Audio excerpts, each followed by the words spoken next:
en esta carta de Segunda de Pedro, en este capítulo en particular, vemos que Pedro usa un lenguaje fuerte. El lenguaje fuerte no es para todo momento, ¿no? Si uno siempre está hablando, aun con el volumen, ¿no? Si uno está hablando siempre muy recio, llega un momento cuando ya dejas de escuchar a esa persona, ¿no?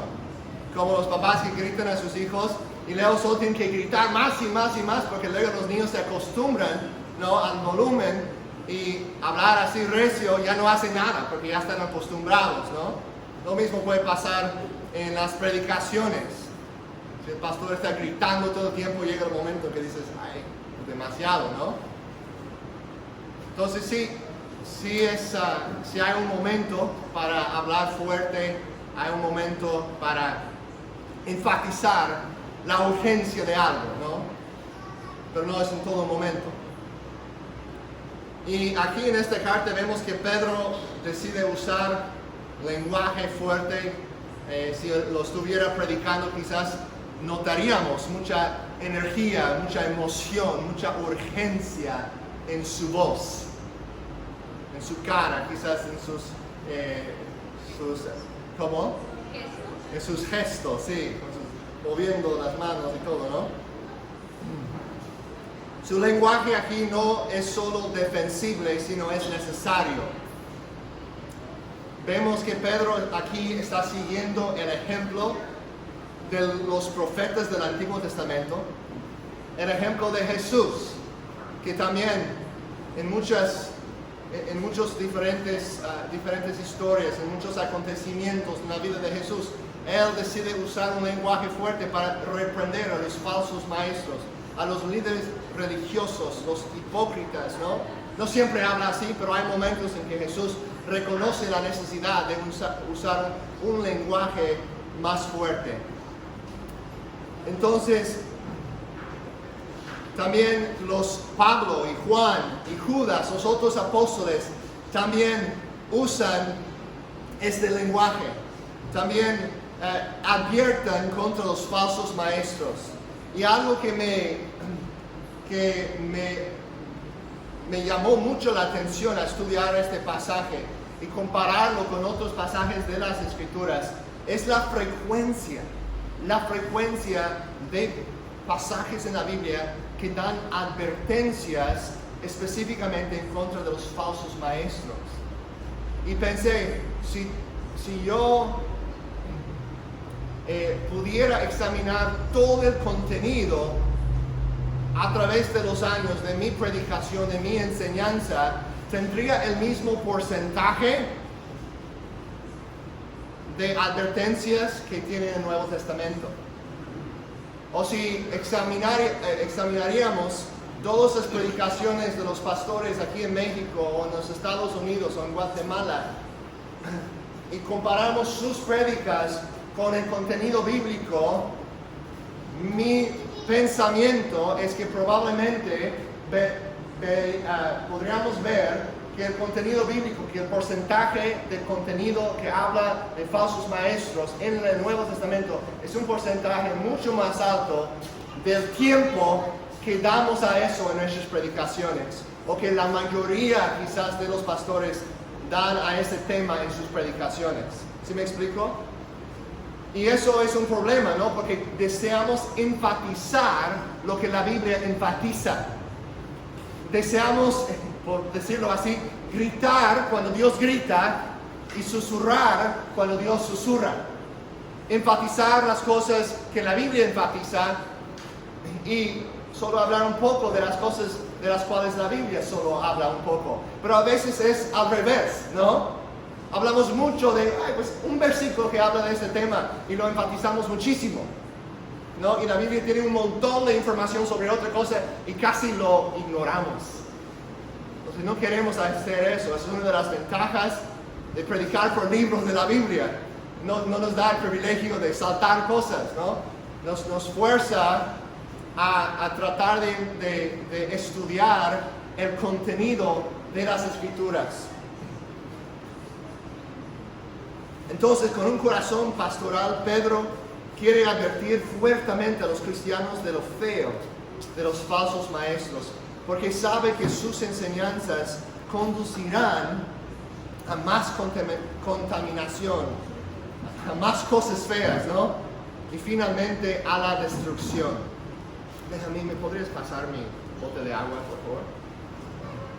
Es importante notar que los falsos maestros no lucían de esta manera.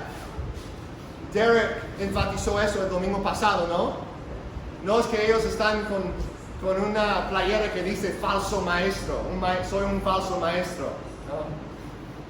No es que llegas al edificio de la iglesia, al templo, como dicen, ¿no?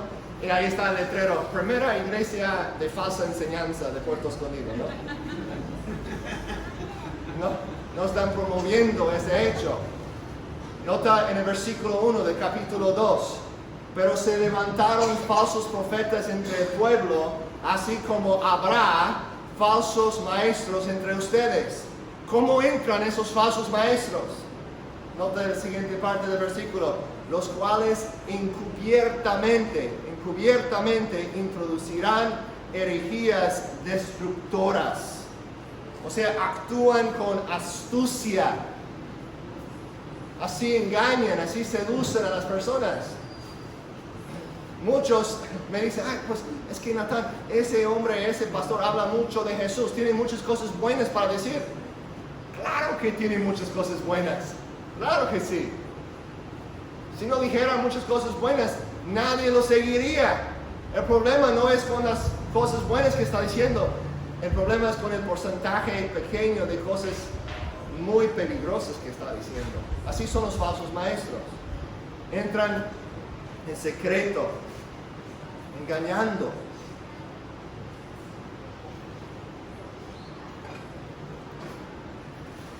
No importa que digan muchas cosas correctas. Siempre en su enseñanza es una mezcla entre la verdad y el error. Entonces, Pedro examina las características de estos falsos maestros. ¿Qué es lo que hacen? ¿Qué es lo que los hace tan feos y desagradables a esos falsos maestros? Y a hacer eso tenemos dos metas, ¿no? Pedro incluye eso porque ama a la iglesia, quiere advertirles en contra de la falsa enseñanza que puede entrar de afuera, ¿no? Y hoy en día queremos estar advertidos de lo mismo, que pueden entrar personas enseñando cosas falsas. Y este pasaje nos prepara para poder identificar a esos falsos maestros, de saber cómo son. En segundo lugar, y no queremos perder esto,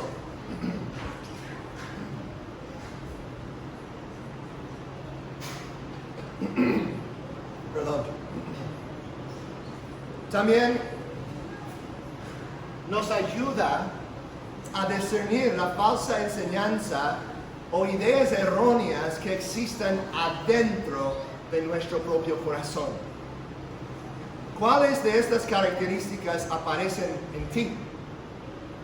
Si respondes con humildad, este mensaje puede prevenir que te conviertas en un falso maestro o alguien que sigue a los falsos maestros. Entonces queremos siempre estar advertidos de lo de afuera, pero también reconocer que tenemos un enemigo adentro, que por nuestro orgullo, por nuestro egoísmo, también nosotros podemos caernos en la trampa de enseñar cosas falsas, de creer cosas falsas, de compartir con otras ideas falsas, decir, pues yo miré a ese predicador en YouTube o en la televisión y me gustó algunas cosas que dijo, debes escucharlo, pero no te das cuenta que estás conduciendo a una persona hacia el error. Tenemos que vigilar, examinar nuestros propios corazones también. ¿Qué tendencias tienen ellos que también yo tengo en mi corazón? ¿Cómo puedo reconocer eso para que puedo dar muerte a ese engaño, aunque me busca engañar a mí mismo?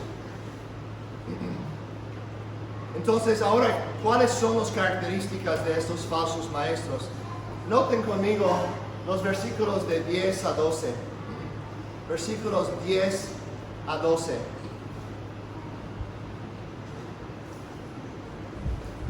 Del capítulo 2. Dice, especialmente a los que andan tras la carne en sus deseos corrompidos y desprecian la autoridad, atrevidos y obstinados. Vemos aquí en primer lugar que los falsos maestros son impetuosos y obstinados. Desprecian la autoridad. Dice que no tiemblan cuando blasfeman de las majestades angélicas. Versículo 11. Cuando los ángeles que son mayores en fuerza y en potencia no pronuncian juicio injurioso contra ellos delante del Señor. Pero estos, como animales irracionales, nacidos como criaturas del instinto para ser capturados y destruidos, blasfemando de lo que ignoran. Blasfeman en asuntos que no entienden, dice otra versión. Serán también destruidos con la destrucción de esas criaturas. ¿Qué está diciendo este pasaje sobre los falsos maestros?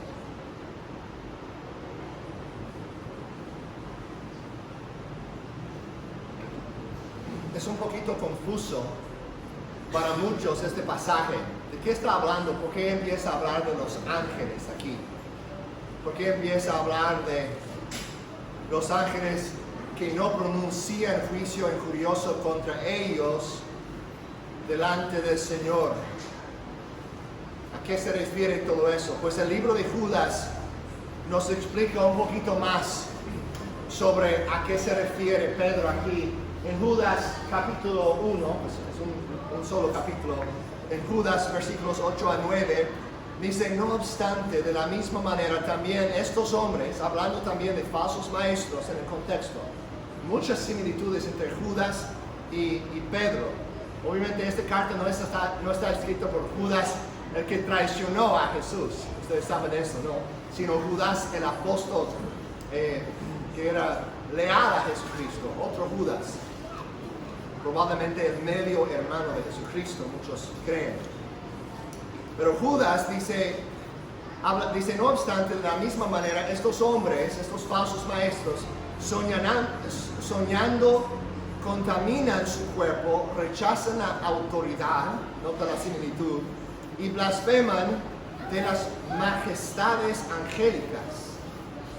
Pero cuando el arcángel Miguel luchaba contra el diablo y discutía acerca del cuerpo de Moisés, no se atrevió a proferir juicio de maldición contra él, sino que dijo, el Señor te reprenda.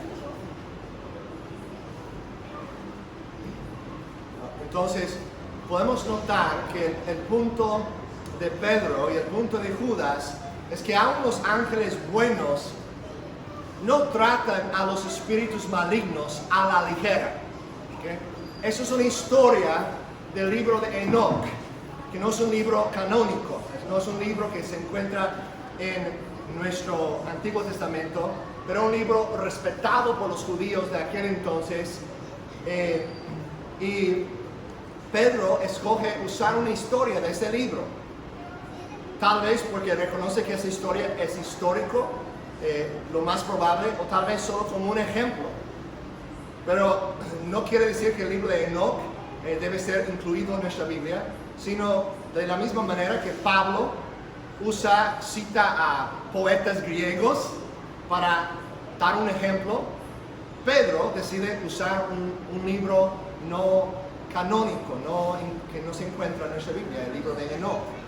Y aquí entonces él está mencionando esta historia porque tú puedes buscar que nunca se encuentra en nuestra Biblia esta historia de Satanás tratando de agarrar el cuerpo de Moisés. No se encuentra en la Biblia sino en este otro libro de Enoch. Hay varios otros libros históricos de los judíos o libros de poesía que ellos valoraban, pero no los ponían en el mismo nivel que las Sagradas Escrituras. Y la Iglesia Católica más adelante, después de la Reforma Protestante, después del Concilio de Trento, decidieron incluir estos libros en su canon bíblico. Por eso la Iglesia Católica tiene algunos libros adicionales en su Antiguo Testamento. ¿no? Para distraernos mucho en eso, pero este libro de Enoch viene siendo uno de esos tipos de libros. Entonces, el punto es que Pedro usa ese libro. No se distraigan con todo eso. Si tienen más preguntas, más tarde podemos entrar en eso y contestar sus dudas. Pero el punto que Pedro enfatiza aquí es que vemos un ejemplo de que aún el arcángel Miguel no se atrevía a pronunciar una maldición contra Satanás, sino que dijo que Dios te reprenda. No tomó a la ligera la batalla espiritual. Hay una tendencia de tomar a Satanás a la ligera. Aquí en México, ¿no? Muchos dicen el chamuco, ¿no? Y es casi algo de risa, algo de humor, ¿no? Algo de broma. Eso no es una broma, ¿no? Él es un ser espiritual poderoso, no tan poderoso para nada como nuestro Dios, pero un ser poderoso, malo, y no es una broma, no es algo que tomamos a la ligera. O a veces hay un enfoque demasiado fuerte en estas cosas. Por ejemplo, hay personas que echan la culpa a los demonios por todo lo malo que pase, ¿no? Está enfermo, es que tiene un demonio, ¿no? Muchas cosas, ¿no? Que las personas, es que me caí otra vez, me emborraché, esa es la culpa del demonio, del alcoholismo. Satanás sí nos tienta, pero nosotros somos responsables por nuestro pecado. Somos responsables por nuestro pecado. A veces he escuchado a personas orar así, ¿no? Un pastor en la iglesia, quizás como esta mañana no estaba funcionando bien el equipo de sonido y tuvimos que hacer unas cosas, ¿no? Y quizás el proyector deja de funcionar y el pastor empieza a orar y dice: Señor, oramos contra las fuerzas del mal en este lugar hoy, y Satanás, te atamos en el nombre de Jesús, denunciamos tus esfuerzos de distraernos jugando con el proyector de PowerPoint, ¿no? Y otra vez, y reprendemos tu presencia aquí en el nombre de Jesús, ¿no? Y a veces, y no es que yo digo que no hay un lugar para hacer batallas, guerra espiritual en una oración en contra de los demonios, no estoy negando eso. Pero a veces, como cada cosa que pasa, estamos ya atando cosas en el nombre de Jesús. Podríamos hablar más de eso en otro día, para no salir mucho del tema, pero el punto aquí es que los falsos maestros son así.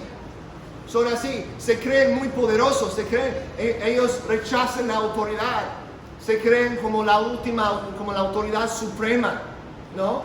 Y si tú los contradices, te echan fuera de su iglesia, ¿no? Tienen demasiado poder. Ojo con personas así, que no tienen rendición de cuentas con otros pastores, con otros líderes. Es una señal que podrían ser un falso maestro.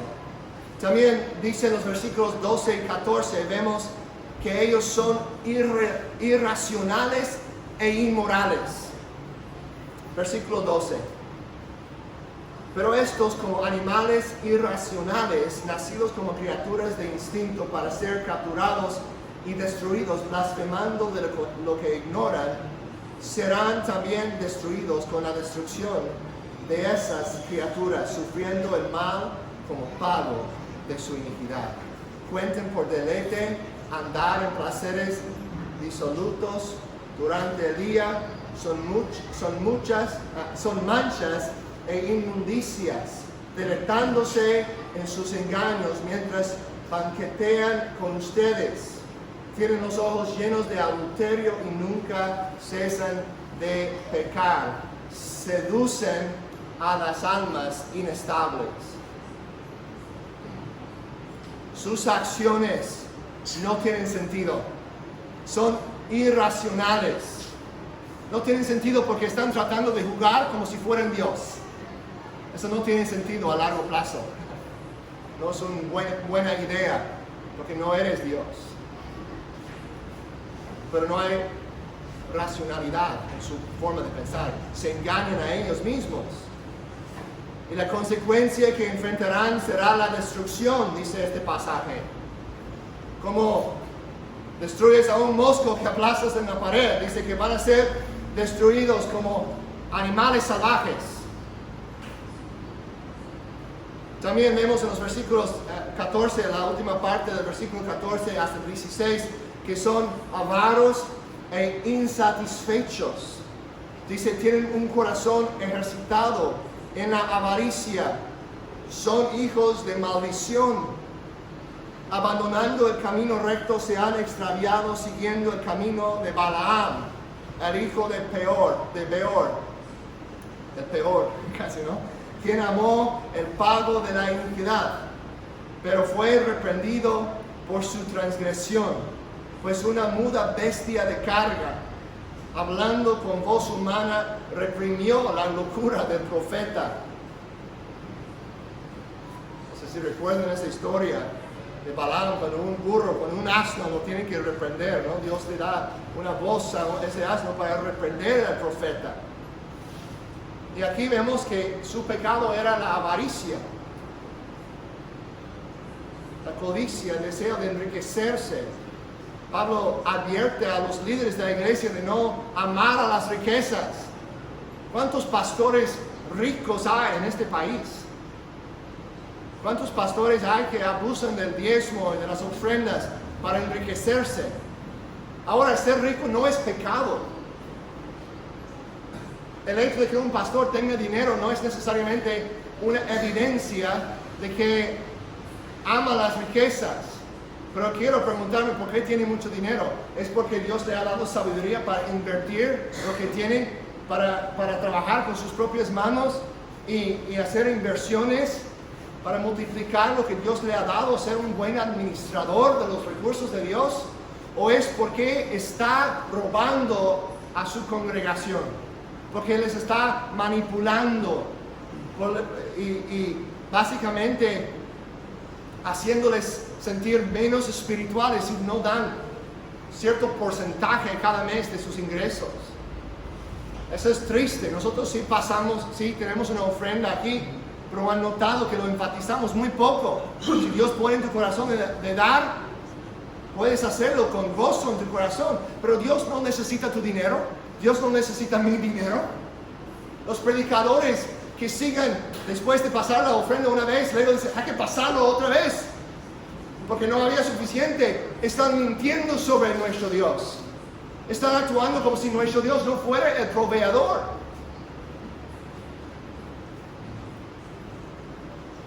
Y hay que tener cuidado en nombrar pastores específicos. Siempre examinar lo que ellos enseñan antes de llegar rápidamente a la conclusión que es un hereje, que es un falso maestro. Pero si hay un lugar para nombrar, para denunciar a personas específicas, Pablo lo hace en su carta a Timoteo. Menciona a 2 maestros falsos por nombre, ¿no? Entonces no es algo que yo tomo a la ligera. Pero uno que sí, hace varios años, estuve advirtiendo a nuestra iglesia en Estados Unidos, a nuestra iglesia de habla hispana, ahí, sobre un predicador de Guatemala que se llama Cash Luna. Tal vez han oído de él, es medio famoso. Y hay muchas controversias alrededor de ese pastor. Pero solo escuchando algunas de las cosas que él dice, debe de ser como una señal, como una bandera roja, ¿no? Que, ojo, aguas, algo está mal aquí. Por ejemplo, él dice, al asistir a la iglesia, lo más importante es ir con tu Biblia y con tu chequera. Lo dice sin vergüenza, sin pena. Dice también que lo que más enoja a Jesucristo es ofrendar de mala gana. Es lo que más enoja a Jesucristo, ¿no? Este hombre ha convertido la casa de Dios en una cueva de ladrones. Y eso de hecho es lo que más enoja a Jesucristo. ¿Cuándo fue la única vez en los evangelios donde vemos a Jesucristo así, pero enojado? No solamente reprendiendo a los falsos maestros, pero tomando acción, aventando cosas. ¿Cuándo fue? Cuando se convirtió en una plaza en el templo. Sí, entró en el templo, en la plaza del templo, y había personas robando a la gente ahí, ¿no? Usando ese lugar como un medio de enriquecerse. Eso es lo que de verdad enoja a Jesús. Y hay pastores que andan así, y eso enoja a Jesús. Y no es malo denunciarlos, no es malo nombrarlos. Y hay personas que luego llegan a defenderlos. Ay, es que él dice muchas cosas bonitas, o me ha ayudado en mi vida espiritual. Pues no importa, busca a otra persona. Quizás no te ha ayudado tanto como piensas, porque parece que está enfocando en cosas que no se alinean con la palabra de Dios. Nota que el versículo 16 nos habla de cómo un burro reprimió la locura del profeta Balaam. Esta historia del Antiguo Testamento es de Números 22. Si quieres leerlo en otro momento. Balaam era un profeta que recibió dinero de parte de los enemigos del pueblo de Israel para pronunciar una maldición contra ellos. Y estos falsos maestros, tal vez del día de Pedro, estaban cobrando por sus servicios. Es como si hoy en día un pastor, un predicador dice, esta conferencia solo te va a costar 500 pesos, pero vas a aprender los secretos para liberar tu alma, ¿no? Vas a poder subir a un nivel de espiritualidad más alta y solo te va a costar 1,000 pesos para entrar en la conferencia. Personas que están enriqueciéndose de personas ingenuas, personas muchas veces nuevas en la fe, que todavía no tienen el don de discernir, no saben suficiente de la Biblia para discernir entre lo bueno y lo malo, entre lo verdadero y lo falso. Nota también en el versículo 17 que promueven prosperidad y esperanzas falsas. Promueven prosperidad y esperanza falsas. Dice el versículo 17. Estos son manantiales sin agua, bruma impulsada por una tormenta, para quienes está reservada la oscuridad de las tinieblas. Haz de cuenta que estás andando en el desierto con la lengua reseca, deseando agua para saciar tu sed. En la distancia ves a un oasis, ¿no? Están las palmeras allí, el pasto verde. Empiezas a correr, te arrojas por el manantial, vas por el agua y de repente te das cuenta que es solo arena, ¿no? El manantial está seco.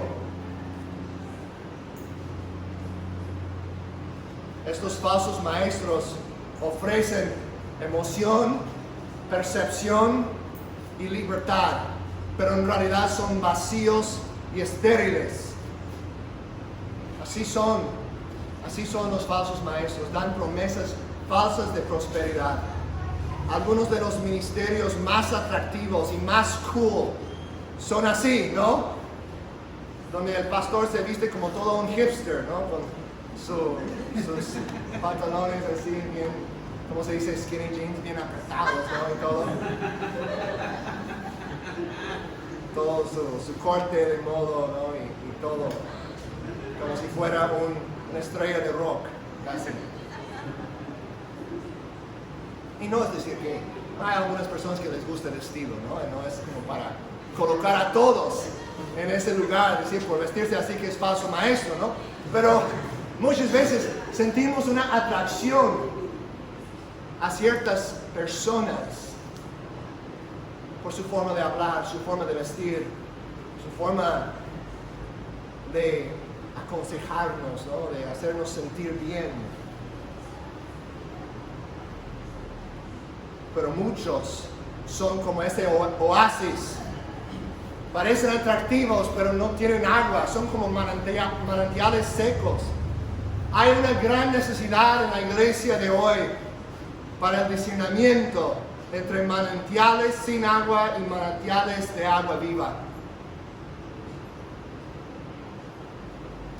Dice aquí que también los falsos maestros son como brumas, nubes, ¿no? Que parecen prometer lluvia para la tierra, pero que rápidamente desaparecen. Dan falsas esperanzas, como los falsos profetas en el libro de Jeremías. Podemos ver este pasaje de Jeremías, un tiempo cuando el pueblo de Dios necesitaba arrepentirse de su pecado. No podían experimentar la bendición de Dios porque estaban en pecado, y había falsos profetas que les estaban diciendo, no, todo está bien, Dios os va a prosperar, Dios os va a bendecir. Pero era pura mentira. Lo que necesitaban escuchar era el mensaje de Jeremías, que era: arrepiéntense de su idolatría. Nota lo que dice: así el Señor de este pueblo, así dice el Señor de este pueblo, como les ha gustado vagar. ¿Cómo les ha gustado vagar? No han refrenado sus pies. El Señor pues no los acepta ahora. Ahora se acordará Él de su iniquidad y castigará sus pecados. Y el Señor me dijo: no ruegues por el bienestar de este pueblo. Cuando ayunan, no escucharé su clamor. Cuando ofrezcan holocausto y ofrenda de cereal, no los aceptaré, sino que con espada, con hambre y con pestilencia los destruiré. Pero yo dije: Señor Dios, los profetas les dicen, no verán espada ni tendrán hambre, sino que les daré paz verdadera en este lugar. Entonces el Señor me dijo, es lo que Dios dice de los falsos profetas: los profetas profetizan mentira en mi nombre. Yo no los he enviado, ni les he dado órdenes, ni les he hablado. Ellos les están profetizando visiones falsas, adivinaciones, vanidades y engaños de sus propios corazones. Por tanto, así dice el Señor, en cuanto a los profetas que profetizan en mi nombre, sin que yo los haya enviado, y que dicen: no habrá espada ni hambre en esta tierra, a espada y de hambre esos profetas perecerán. Es una cosa muy seria poner palabras en Dios, en la boca de Dios, que Él realmente nunca ha dicho, que nunca haya dicho. Esta condenación que recibirán corresponde con lo que nos dice al final del versículo 17. Dice: para quienes está reservada la oscuridad de las tinieblas. Es algo serio, algo solemne. Cada predicador, cada pastor, incluyéndome a mí mismo, necesitamos examinar nuestros corazones. Cada vez que nos paramos a hablar aquí, de tener mucho cuidado de no decir algo en el nombre de Dios que realmente no viene de la boca de Dios.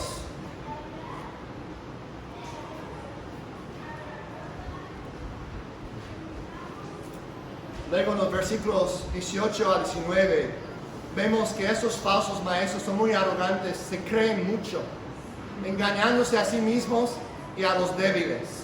Engañándose a sí mismos y a los débiles. Muchas veces ya tienen una ceguera espiritual. Se engañan a sí mismos. Dice el versículo 18: pues hablando con arrogancia y vanidad, seducen mediante deseos carnales por sensualidad a los que hace poco escaparon de los que viven en el error. Admiramos a personas que hablan con mucha seguridad, ¿no? Una persona que parece tener mucha autoconfianza es una persona atractiva muchas veces. Son los líderes que tenemos en nuestra sociedad. Pero es importante discernir la diferencia entre uno que tiene su confianza en su propia inteligencia y una persona que tiene su confianza en Dios y en su palabra. ¿Es una persona confiado porque se cree mucho? ¿O es una persona confiada porque tiene mucha fe en su Dios y sabe la palabra de Dios? Nota que dice de ellos: seducen, sus falsos maestros seducen, engañan a los que hace poco escaparon de los que viven en el error. Las personas débiles que apenas están escapando del error son más vulnerables ante los falsos maestros y profetas, porque todavía no conocen bien a la Biblia y siguen con la fascinación mundana con los célebres muchas veces también. Tenían sus héroes en el mundo y ahora, profesando la fe cristiana, ahora tienen sus héroes cristianos, ¿no? Sus héroes en la iglesia. Y es fácil ser engañado por personas que admiramos mucho, que ponemos en ese lugar de célebre. Hay que discernir entre los dos, hermanos, hermanas. Que Dios nos dé ese don de discernimiento, de no ser engañados por falsos profetas y maestros. Que no sigamos a un predicador solo porque es muy popular. No sigamos a un pastor solo porque habla muy bien y parece muy seguro de lo que está diciendo. De hecho, si tú escuchas a un predicador que dice algo así, yo escuché apenas un predicador muy famoso en Estados Unidos decir algo parecido. Digo, ahora les voy a decir algo que yo descubrí aquí. Nunca he escuchado eso antes. Probablemente nunca has escuchado a nadie más decir eso. Todos piensan que este versículo significa tal cosa, pero ¿sabes qué? Ayer estuve meditando y Dios me dijo, ese es el verdadero significado de este versículo. Aguas. Mucho cuidado con una persona que habla así. Si descubres algo que crees ser verdadero, probablemente no eres el primero para descubrirlo. Pero si realmente es algo nuevo, ten cuidado. Nosotros no estamos aquí para inventar cosas nuevas. Queremos regresar a la fuente, a la palabra de Dios. Sí, experimentar de manera fresca la gracia de Dios, la renovación por el Espíritu Santo. No estoy negando eso. Pero en cuanto a las doctrinas, no tenemos la responsabilidad ni el trabajo de inventar cosas nuevas o de proclamar cosas nuevas. Cualquier que dice que está dando una enseñanza nueva es un falso maestro. Punto.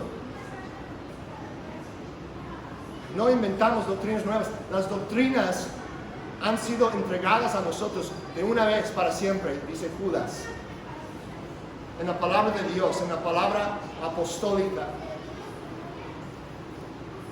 Eso es diferente de que yo tengo, por ejemplo, que el Espíritu Santo quizás me dé cierta conocimiento, cierta impresión para dar un consejo a alguien, ¿no? Que estoy orando por Dios por sabiduría y siento que me da mucha paz y revele el camino en que debo andar.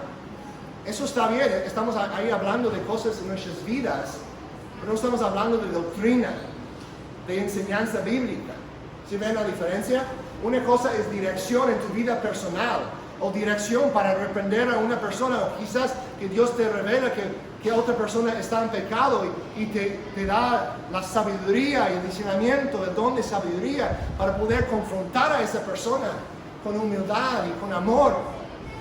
Pero eso es muy diferente que pararte y decir, les voy a decir algo que está a nivel de lo que dijo Pablo. Dios me dijo anoche y quiero que ustedes abran sus Biblias y en esa hoja blanca al final quiero que ya empiecen a escribir, porque vamos a agregar un poquito lo que dice la palabra de Dios, ¿no? Les voy a dar primera y segunda de Natán. Eso no se hace. Entonces,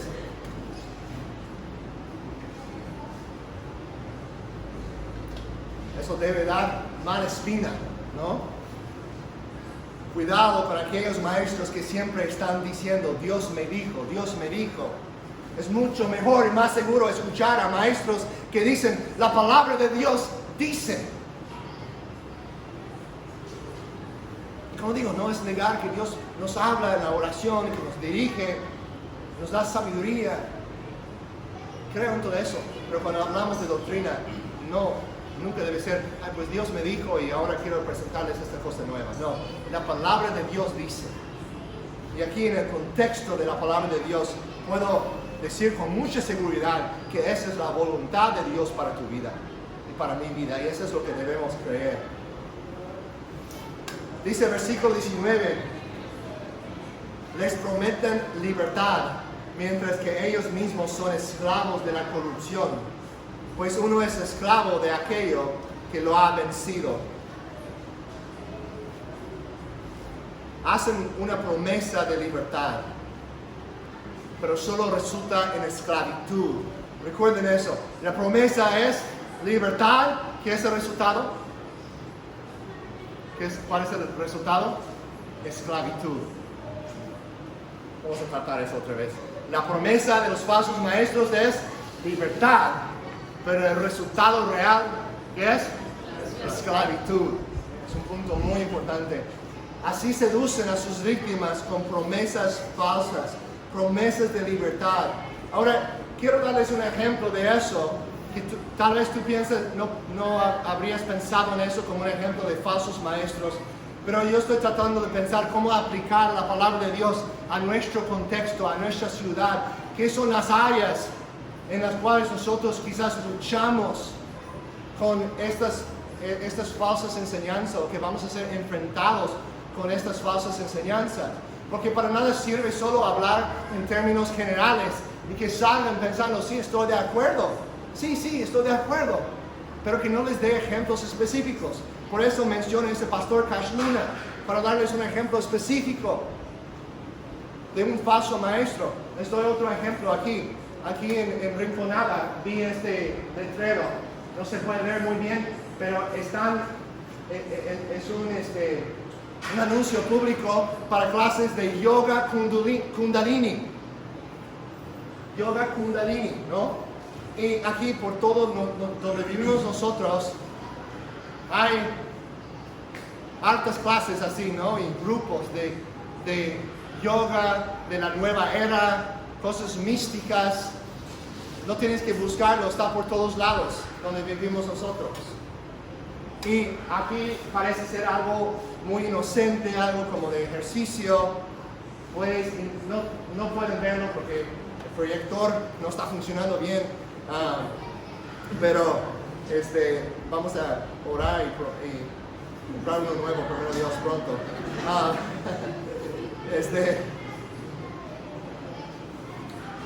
No creo que sea el enemigo en este momento, pero tampoco voy a decir con certeza que no.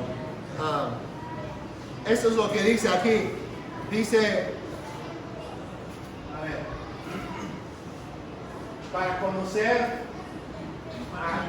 no lo puedo leer. ¿Puedes leerlo, Emiliano? Dice, para conectar con tu esencia y sentirte libre, para sanar. Okay, para conectar con tu esencia y sentirte libre y para sanar. 3 cosas que está prometiendo esta práctica de yoga kundalini. No quiero que ustedes sepan lo que es esa práctica si no saben, ¿no? Es una promesa de libertad. La energía kundalini, también conocida como el poder de la serpiente, eso no es de un cristiano, eso es de una persona que está promoviendo esto.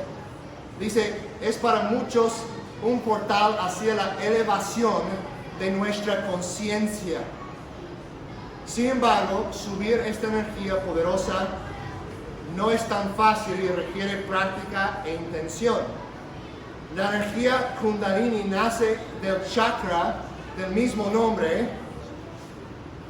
Si han escuchado mucho de eso, de los chakras, aquí está por todos lados, ¿no? Los 7 chakras principales, ¿no? Y ese kundalini, la chakra kundalini dice, nace de ahí y en la base de la columna vertebral, y se cree que al despertarla, esta sube como una serpiente. Ahí está como, debe darte mala espina, ¿no? Esa conexión, sube como serpiente. Bueno, ¿quién es la serpiente? Por lo demás chakras, produciendo a su vez cambios en nuestro ser y promoviendo nuestra evolución espiritual. Promesas de evolución espiritual.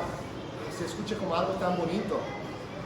Cuando el kundalini llega a la coronilla, que es la chakra aquí, ¿no? Se produce una experiencia mística única, que algunos han descrito como un estado de trance profundo, en el cual la conexión con el mundo espiritual se vuelve evidente.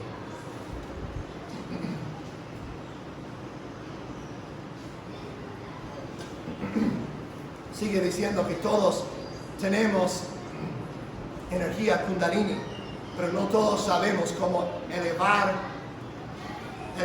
para nuestro provecho. Existen muchos ejercicios, incluyendo yoga, que ayudan a elevar al Kundalini. Sin embargo, algunos creen que no todo el mundo puede manejar el poder de esta energía. Pero cómo se escucha eso, ¿no? Algo místico, algo exclusivo, algo especial que te va a beneficiar de muchas maneras. Estuve escuchando el testimonio de una chica que se metió en todo esto. Ella y su familia vivían en Hawái, en la isla grande de Hawái, que es una cultura muy parecida a Puerto en muchos aspectos. Muchas cosas muy buenas. Puedo predicar con sandal, con chanclas, ¿no? Me gusta la cultura de la playa, ¿no? Muchas cosas positivas. Pero también cosas negativas, ¿no? Mucha presencia, igual como acá en Hawái, las islas están llenas de la presencia de la nueva era, de este misticismo, de este hinduismo, ¿no? La evolución del hinduismo, podríamos decir, la incorporación de prácticas paganas con hinduismo, con muchas otras cosas, la combinación que es conocido como la nueva era, the New Age. Entonces, como vivía en Hawái, y todo eso estaba muy presente, y sus papás, ellos eran de la parte continental de Estados Unidos, the mainland, como los hawaianos dicen. Ellos consideraban que el yoga era simplemente un ejercicio, algo de salud y bienestar. Entonces no advirtieron a su hija de los peligros de estas prácticas. Los instructores, o los yogis, como los llaman, los yoginis, son mujeres, ¿no? A veces hablaban de Jesús incluso, y mezclaron sus enseñanzas hindúes con ciertas, o hinduistas, con ciertas enseñanzas de Cristo. Entonces, esto también ayudó a que ella no cuestionara estas prácticas. Están hablando de Jesús, ha de estar bien. Fui a un quiropráctico aquí en Puerto y me estaba hablando de las chakras y todo, y luego me empezó a citar versículos bíblicos de Jesucristo, ¿no? Y lo dice Jesús, tal y tal. Recuerda que siempre es una mezcla de la verdad y el error. Si es puro error, nadie va a creerlo. Ninguna persona que crece en la iglesia va a ser engañado si es puros errores. Siempre los atrae con ciertas verdades. Entonces, ella se metió así de lleno, de profundo en todo este mundo de la nueva era, y resultó que por buscar esta experiencia Kundalini y lograr experimentarla, ella terminó siendo oprimida por un demonio. No podía dormir, tenía visiones terribles, sombras en su habitación en la noche, sombras espantosas. Se deprimió, a veces no tenía ganas ni de comer. Se volvió esclava de este espíritu maligno, de la cosa que prometía libertad, hasta que por fin renunció todo y clamó a Dios en desesperación. Se entregó a Cristo para que Él le diera la libertad verdadera. Escuché su testimonio en un video de YouTube, y hay varios, está en inglés, pero hay varios testimonios así, que personas que están hablando de sus propias experiencias en este mundo y advirtiendo a los cristianos de no tomar esas cosas a la ligera. Ahora, yo no estoy en contra de todos sus ejercicios de estiramiento, de stretching y todo eso. No estoy diciendo que todo es malo. Tampoco estoy diciendo que todos los que han practicado el yoga ahora están poseídos por demonios. No estoy diciendo eso, pero solo doy esta advertencia porque quiero aplicar esta palabra a nuestro contexto, en nuestras vidas. Les doy esta advertencia para no ser ingenuos en cuanto a las prácticas de hinduismo y de la nueva era que han entrado en el ambiente de salud y bienestar, que es un negocio a la vez, ¿no? Es un negocio increíble mundialmente, ¿no? De salud y bienestar, pero también mucho de eso está mezclado con la nueva era. y puede dar entrada a muchas cosas negativas y a la opresión satánica. Y tal vez te ríes, especialmente, tal vez, yo creo que en mi país somos más ingenuos en cuanto a todo eso que ustedes acá en México. Muchos cristianos que pues, se ríen de todo eso. Natán, estás yendo a un extremo. Solo hago esto como ejercicio y en los momentos de meditación pienso en Dios y oro a Jesús. Bueno, solo te voy a pedir que no seas ingenuo en cuanto al mundo espiritual. El yoga verdadero, que por supuesto tiene su origen en el hinduismo, una religión falsa, no es solo algo físico, sino algo mental y espiritual. Cualquier yogi, cualquier instructor de yoga te va a decir eso. Oye, ¿eso es algo físico solamente? No, es muy importante también que entres en el lado espiritual, en el lado de meditación, en el lado mental. Todo está conectado. Y sí es cierto, todo está conectado. Y por eso cristianos deberían de tener cuidado, precisamente porque todo está conectado. ¿No? Ellos reconocen eso. Se trata de meditación espiritual, se trata de despertar lo divino en ti. Hay que encontrar a Jesús que está en ti, ¿no? Un concepto de hinduismo, un Jesús distorsionado del Jesús bíblico. No es, yo necesito la salvación, que Jesús venga de afuera de este mundo para salvarme. Solo necesito despertar el Jesús que está en mí. Y así voy a evolucionar espiritualmente. ¿No? Esos son engaños. Esta espiritualidad hinduista y las prácticas de la nueva era hacen promesas de libertad espiritual, hacen promesas de conectarte con lo divino en el sentido de yoga verdadero o completo. En este sentido, ¿no? El yoga, lo que realmente es, o sea, preguntando a cualquier instructor de esto, no estoy hablando de hacer unos stretches, pero hablando de cualquier persona que practica eso, en sí mismo es un sistema completo. No es algo físico solamente, es algo espiritual, algo mental. Algo mental o espiritual que te da una promesa de salvación. No lo pone en esas palabras, pero habla de evolución espiritual, es lo mismo. De conectar con lo divino, es lo mismo. En ese sentido es un evangelio falso. Es un salvador falso. Recuerden, dicen pues es muy bonito y se enfoca en el ejercicio, en el bienestar y de la salud. Pues Satanás se disfraza como ángel de luz. Entonces hay que tener cuidado. Observa como dicen sobre estos falsos maestros, dice, seducen mediante deseos carnales. Seducen mediante deseos carnales. La nueva era está lleno de esto. Apela mucho a lo sensual. Algunas de las posturas de yoga, por ejemplo, prometen lograr una experiencia sexual más elevada. Pero esto está conectado con los dioses hindúes. Es una forma de idolatría. Que ellos son realmente demonios. Nos dice en 1 Corintios que son demonios que están atrás de dioses falsos. Y no estoy inventando estas cosas. No estoy tratando de ir a un extremo. De hecho, trato de tener mucho cuidado de no ir a un extremo. De decir, pues todo, no, ni debes estirar ni nada. ¿No? Pero sí creo que tenemos que tener discernimiento y orar por sabiduría en cuanto a nuestro contacto con la cultura alrededor de nosotros.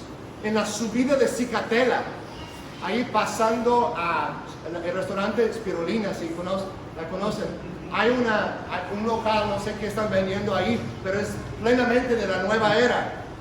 Y hay una pintura enorme ahí de una mujer desnuda, fornicando con un demonio. O sea, alguien con una forma humana, alguien enorme, una forma enorme con cuerpo humano, con cabeza de cabra. Ahí está más obvio, ¿no? Eso es para las personas que ya han entrado mucho más. Pero ahí es donde llega. Entonces tenemos que discernir entre los espíritus. Estuve hablando con un hombre aquí de otro país que acaba de mudarse a Puerto y él se enteró de que yo era pastor y me estaba preguntando sobre la iglesia. Me dijo, yo estoy en favor de todo lo que es espiritual. De todo lo que es espiritual. Pero el problema con eso es que hay espíritus buenos y también hay espíritus malos. Ustedes saben eso. 1 de Juan 4:1 dice, amados, no crean a todo espíritu, sino prueban los espíritus para ver si son de Dios. Porque muchos falsos profetas han salido al mundo. Note que Juan está advirtiéndonos de lo mismo.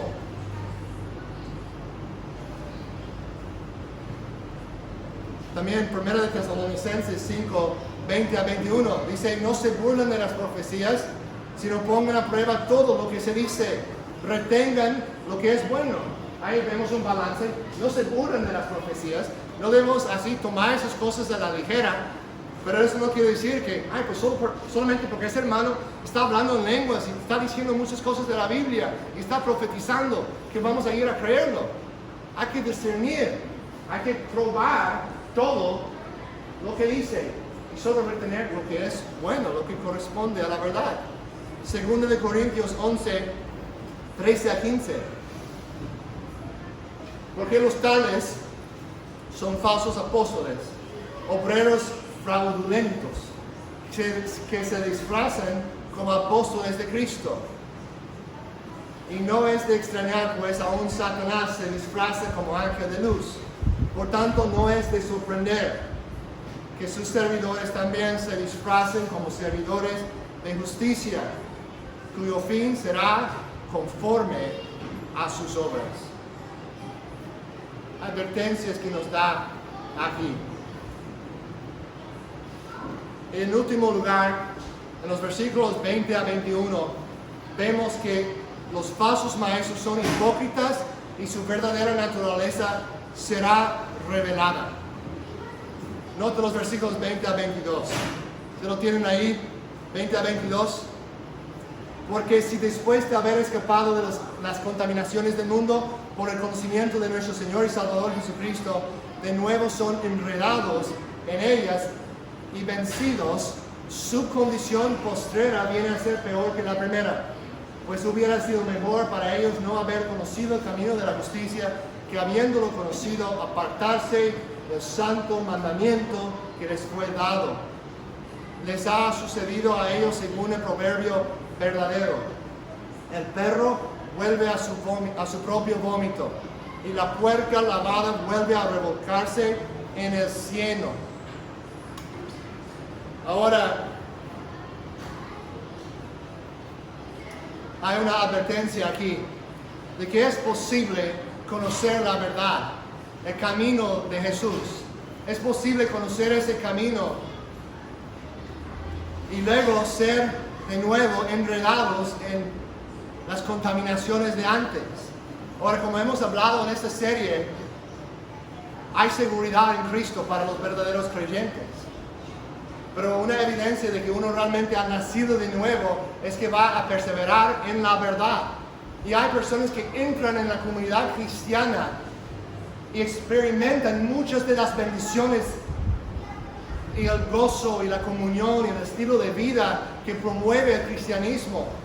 Dice en 1 de Corintios, por ejemplo, que un esposo incrédulo, un esposo no cristiano, recibe bendición por estar casado con una mujer cristiana. Eso no es suficiente para que sea salvo de sí mismo por esa cosa sola, pero hay una bendición que experimenta. Porque, dice Pablo, es santificado por su esposa.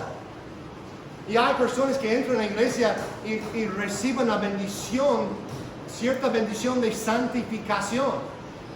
O sea, de pertenecer a una comunidad apartada del mundo y de las prácticas del mundo. Santificación significa ser apartado, ¿no? Pero vemos que la verdadera naturaleza de estas personas se revela después de un tiempo. Cuando ellos regresan a sus pecados, nos da dos ejemplos Pedro para decirnos que esas personas nunca eran cristianos de verdad.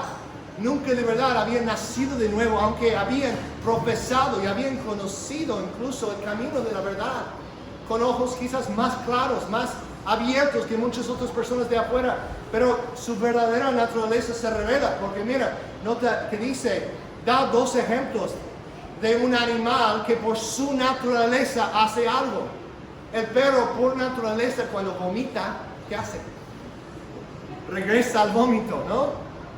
Y la puerca o el cerdo lo mismo, ¿no? Lo quitas del lodo, lo lavas, lo traes en tu casa y todo, ¿no? Y tienes tu cerdito ahí de amigo, y el momento que abres la puerta y está ahí el charco de lodo, ¿qué hace ¿qué hace la puerca?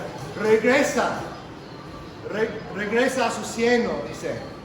¿Por qué? Porque es su naturaleza.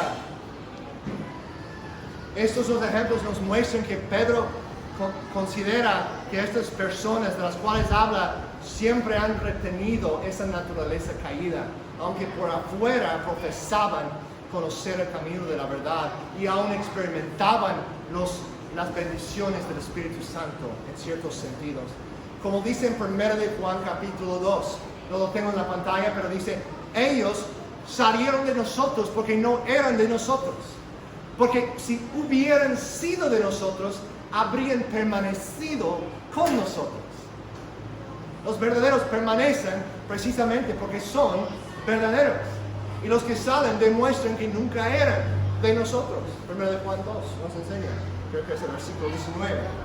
Entonces, el punto de todo esto, hermanos y hermanas, es que debido al hecho de que los falsos maestros vienen encubiertamente, vienen en secreto, los cristianos nosotros debemos saber cómo identificarlos.